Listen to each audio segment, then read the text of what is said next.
Tracy, we call them miracle babies. How rare is this? Phenomenally rare, Sylvia. So rare that there's really a tiny little database of information that doctors have to work on to try and determine the baby's future.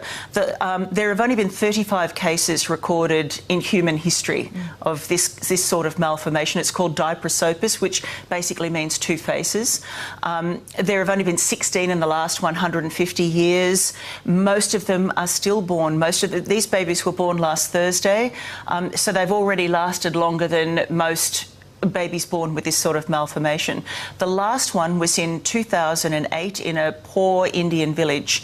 And because the villagers believed that the baby was a reincarnation of the goddess Ganesh, they refused most medical attention for the baby, and the baby died after 2 months. We just don't know what these babies have ahead of them. We know that they're very much loved. They've been born into a big family, and their parents, Simon and Renee, love them. Their siblings love them. How long they'll be in the world, we don't know, but they're already doing better than doctors had said. What are some of the big challenges that the parents are facing at this point? Huge. Well, they were told initially that the babies their brain had not formed enough for them to breathe on their own, and that was about that was probably about 4 or 5 weeks ago. As it happens, the babies are breathing on their own, so they've passed that hurdle.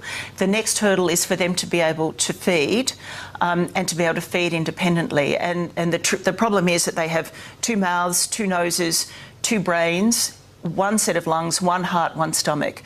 And you know that if you breathe at the same time as you're eating, then the chances of you aspirating food into your lungs is high, and that's not good. So having these babies be able to feed on their own is going to be the next big challenge.